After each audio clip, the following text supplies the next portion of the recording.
Einstein no descubrió la relatividad leyendo libros. La vio, no en un laboratorio, no en una pizarra llena de ecuaciones.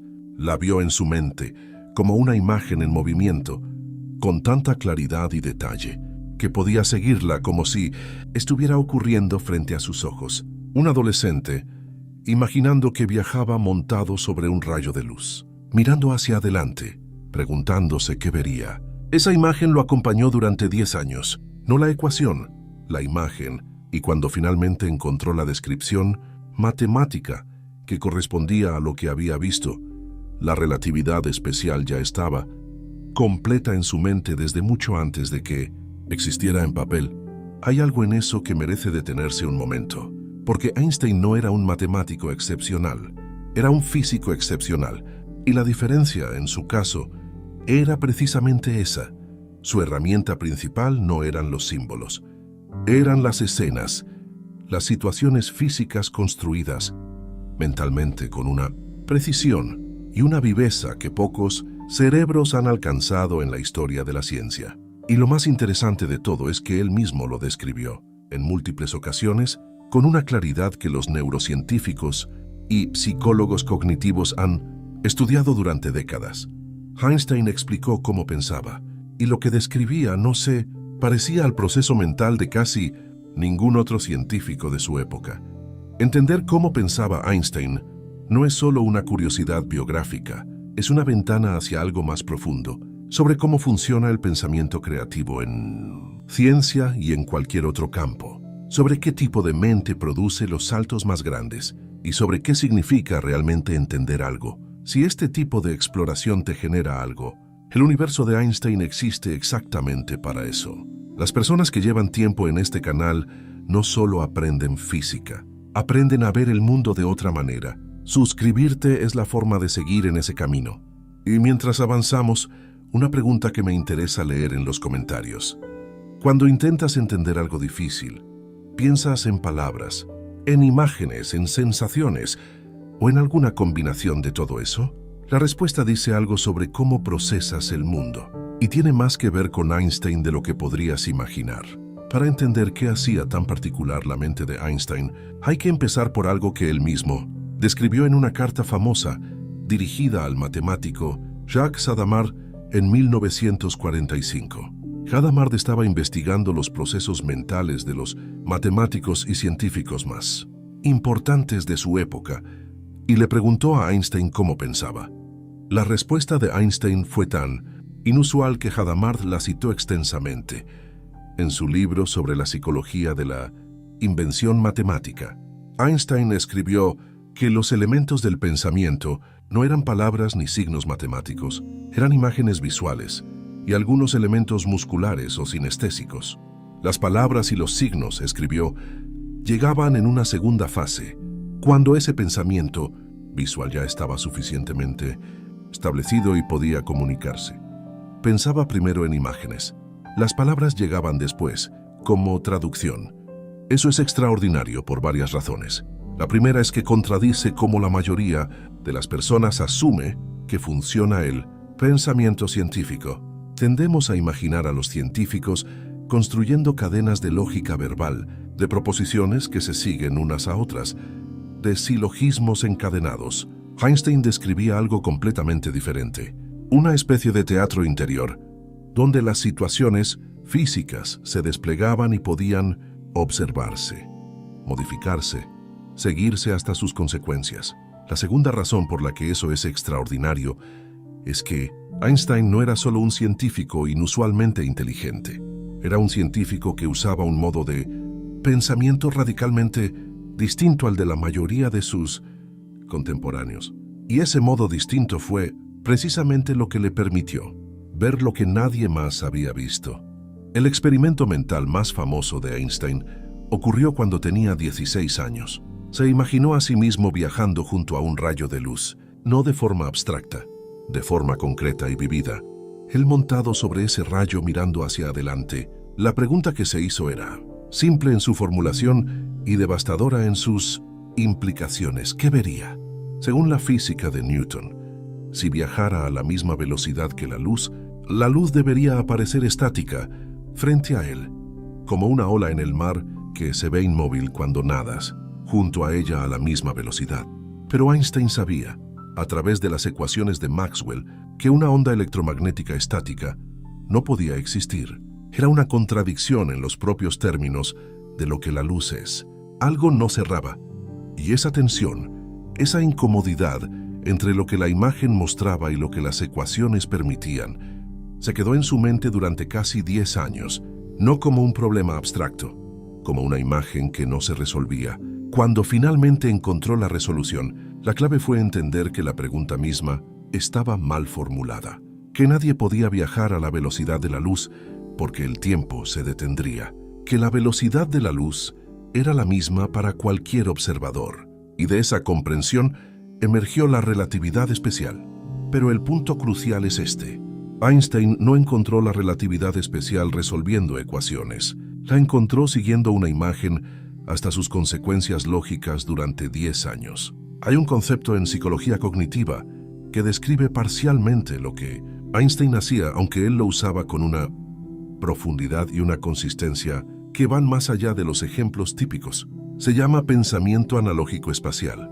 Es la capacidad de manipular mentalmente objetos, situaciones y relaciones en el espacio, de girarlos, moverlos, observarlos desde ángulos distintos, seguir su evolución en el tiempo.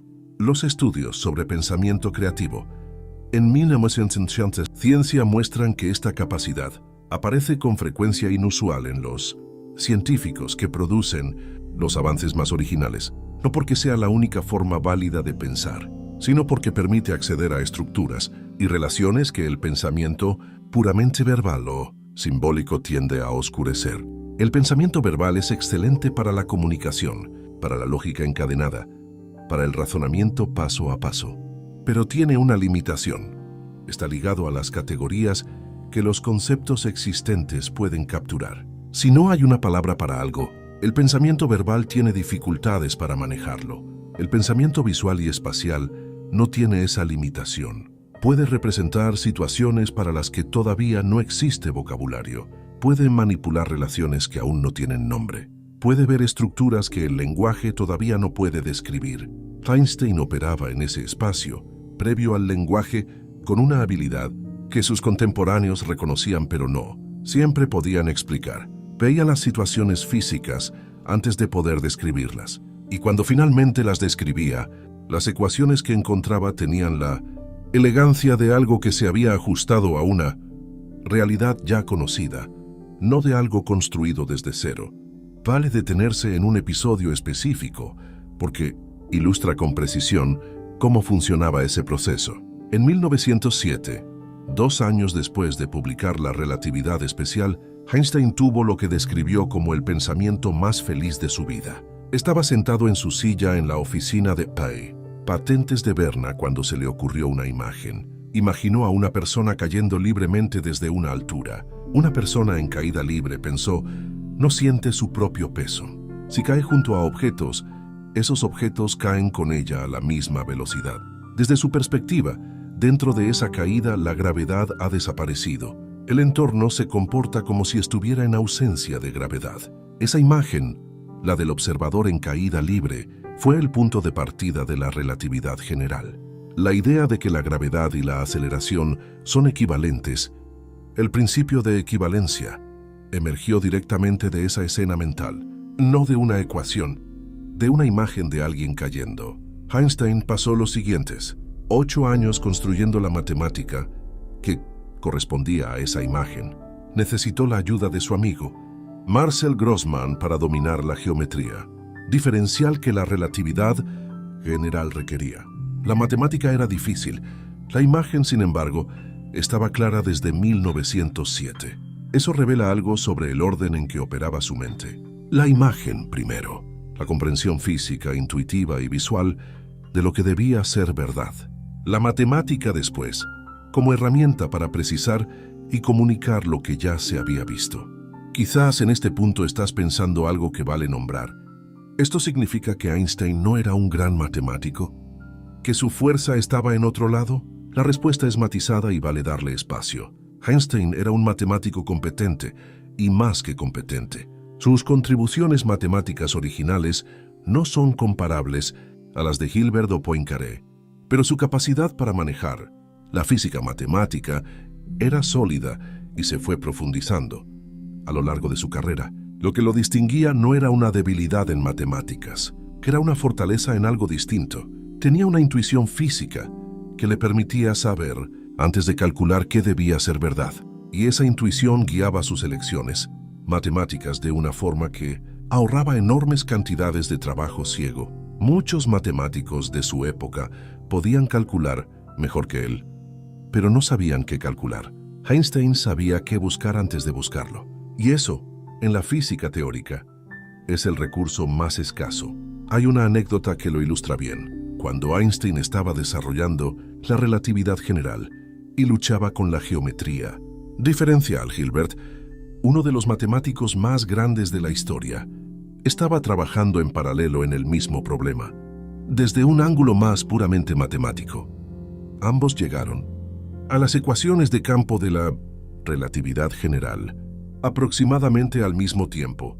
Hilbert reconoció abiertamente que Einstein había llegado a la idea física central antes. La matemática podía haberse hecho de muchas formas. La física, la intuición sobre qué debía describir esa matemática, era de Einstein. Hay otra dimensión de la mente de Einstein que sus propias palabras revelan y que tiene implicaciones que van más allá de la física. Einstein describía su proceso de pensamiento como algo que incluía no solo imágenes, sino también sensaciones musculares y sinestésicas, una especie de simulación corporal de las situaciones físicas que imaginaba. Eso conecta con algo que la neurociencia cognitiva contemporánea ha explorado extensamente. La llamada cognición embodied o cognición encarnada es la idea de que el pensamiento no ocurre solo en el cerebro abstracto, sino en un cerebro que está constantemente recibiendo información del cuerpo y que usa esa información para simular situaciones. Cuando Einstein imaginaba viajar junto a la luz, no solo veía una imagen, simulaba de alguna forma lo que se sentiría estar en esa situación. ¿Qué sería perceptible? ¿Qué cambiaría? Esa simulación tenía una dimensión física, no solo visual. Los neurocientíficos que han estudiado el pensamiento creativo en física describen algo similar en otros físicos de alto nivel: la capacidad de sentir físicamente si una ecuación o una situación es correcta antes de poder demostrarlo formalmente, una especie de resonancia intuitiva que precede a la verificación. Einstein tenía esa capacidad en un grado extraordinario y confiaba en ella cuando sus ecuaciones producían resultados que su intuición física no validaba. Desconfiaba de las ecuaciones, aunque no pudiera señalar el error inmediatamente. A veces, esa desconfianza lo llevaba a errores propios, como en el caso de los agujeros negros, donde su intuición rechazó lo que las ecuaciones predecían correctamente. Pero más frecuentemente, esa intuición fue la que le permitió ver antes de calcular, lo que es la marca distintiva de los físicos más originales. Estamos en el punto donde la promesa implícita del comienzo empieza a tomar forma completa. Empezamos con una imagen, un adolescente montado sobre un rayo de luz, y esa imagen resultó ser la semilla de la teoría más precisa de la física moderna.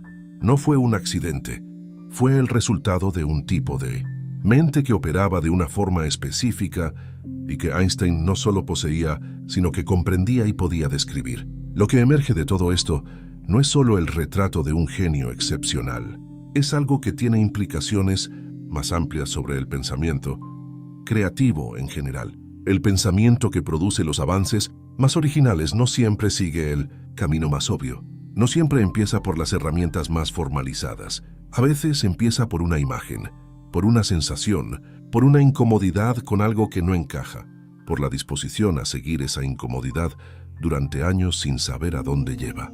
Einstein tenía todo eso en un grado extraordinario, pero los ingredientes individuales, la capacidad de pensar visualmente, de construir situaciones mentales, de confiar en la intuición física mientras se busca la verificación formal, son capacidades que en distintos grados están disponibles para cualquier mente que quiera cultivarlas.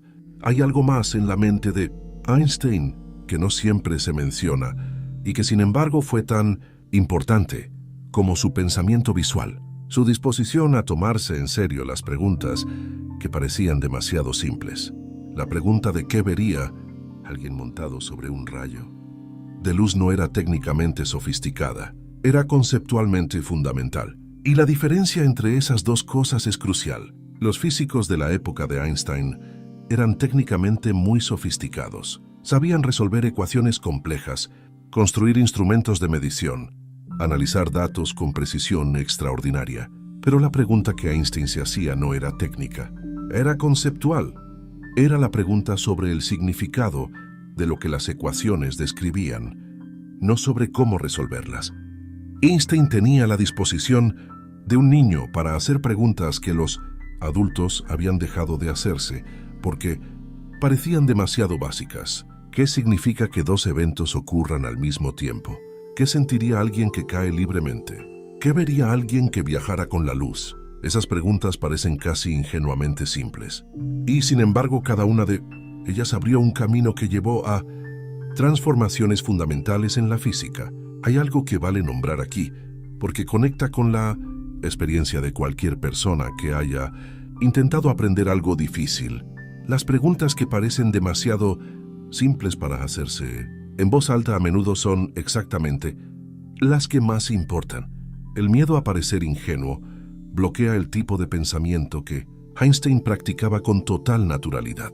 La carrera de Einstein tuvo una segunda mitad que contrasta dramáticamente con la primera y que dice algo revelador sobre los límites del pensamiento.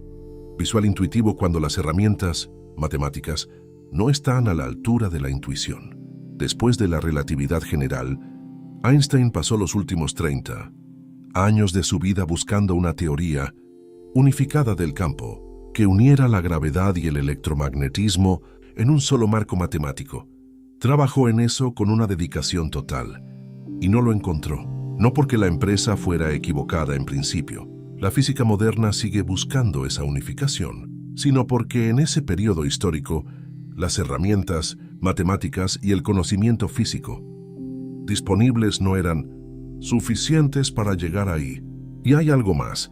En ese periodo, Einstein rechazó la mecánica cuántica como descripción fundamental de la realidad, no porque no la entendiera, la entendía perfectamente, sino porque su intuición física le decía que una teoría que era fundamentalmente probabilística, que no describía la realidad de forma determinista, no podía ser la descripción final del universo.